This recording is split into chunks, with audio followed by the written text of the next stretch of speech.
بسم اللہ الرحمن الرحیم۔ معاویہ کہتے ہیں بازی کہ میں نے نبی صلی اللہ علیہ وسلم سے عرض کیا، یا رسول اللہ صلی اللہ علیہ وسلم، ہم اپنی عورتوں کے کس حصے میں آئیں اور کس حصے کو چھوڑیں؟ یعنی شوہر بیوی کے تعلق کی بات ہو رہی۔ یہ بھی ایک بہت آج کے دور کا، ہر دور کا مسئلہ ہے، لیکن آج کے دور میں اور بھی گمبھیر ہوتا چلا جا رہا ہے بہت سی چیزوں سے ایکسپوز ہونے کی وجہ سے۔ تو کیا جائز حد ہے اور کیا نہیں ہے؟ فزیکل ریلیشن شپ کے لیے کس حصے کو استعمال کیا جا سکتا ہے، کس کو نہیں، یہ سوال۔ تو اس پر آپ صلی اللہ علیہ وسلم نے فرمایا، تمہاری بیوی تمہارا کھیت ہے، تم اپنے کھیت میں جہاں سے چاہو آؤ۔ جہاں سے چاہو آؤ کا مطلب کیا ہے کہ جہاں سے کلٹیویشن ہو سکتی، یعنی کہ کھیت کے تعلق سے کیا بتایا، نساؤکم حرث لکم فأتوا حرثکم انا شئتم۔ انا شئتم کا مطلب، انا جو ہے ظرف زمان و مکان دونوں کے لیے آتا ہے، کہ جانے کا کوئی خاص وقت مقرر نہیں کہ یہ دن ہے یا رات ہے، ایسی کوئی پابندی شریعت نے نہیں رکھی۔ اور اسی طرح جب کھیت کہہ کے بیوی کو بتایا گیا تو اس میں اس کی، یعنی کہ اس کی قدر و قیمت اور اس کی حفاظت اور اس کی سرسبزی اور خوشحالی اور وہ ساری چیزیں اپنی جگہ ہیں۔ پلس یہ بہت ہی حکمت کی بات ہے کہ کھیت میں کچھ اگ جب ہی سکتا ہے جب اس میں بیج ڈالا جائے۔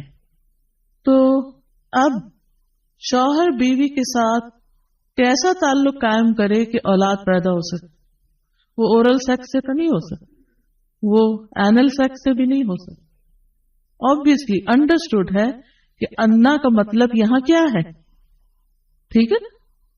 یعنی یہ وہ باتیں کہ جن کو بہت لفظوں کو کھول کھول کے نہیں بولا جا سکتا، لیکن اٹس انڈرسٹوڈ۔ تو آپ نے کہا جہاں سے چاہو، یعنی کوئی رکاوٹ نہیں، ممانعت نہیں۔ اس کا یہ مطلب نہیں کہ ناجائز حدود فلان کے کہو کہ اس کی بھی ممانعت نہیں۔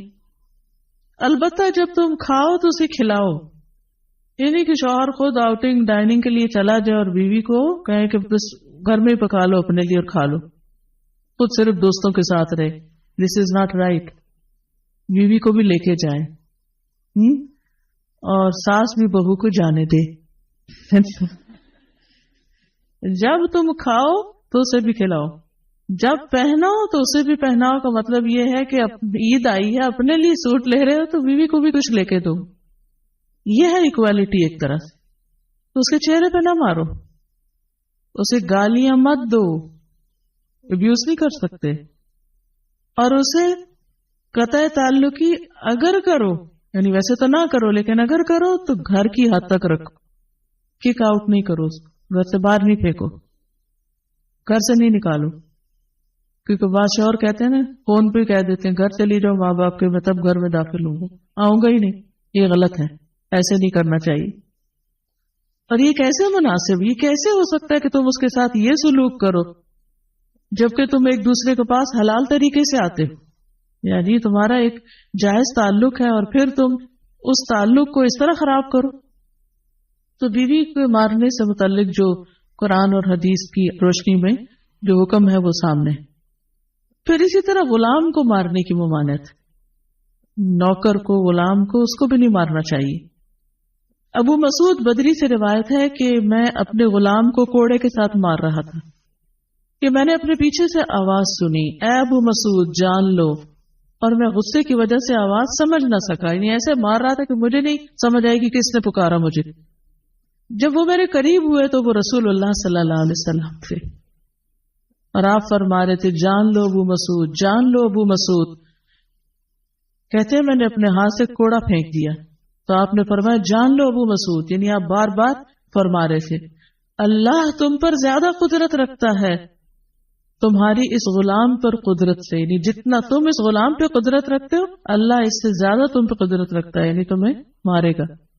کہتے ہیں کہ میں نے عرض کیا، اے اللہ کے رسول صلی اللہ علیہ وسلم، میں اس کے بعد کبھی غلام کو نہیں ماروں گا۔ اور بعض روایت میں آتا ہے کہ انہوں نے آزاد کر دیا۔ ابو عمر زازان سے روایت ہے، کہتے ہیں کہ ہم لوگ ابن عمر کے پاس تھے، انہوں نے اپنے غلام کو بلایا جسے انہوں نے مارا تھا، انہوں نے اس کی پیٹھ کھول کر دیکھی، کہا کیا تمہیں تکلیف ہو رہی ہے؟ اس نے کہا نہیں۔ اس کے بعد ابن عمر نے غلام کو آزاد کر دیا۔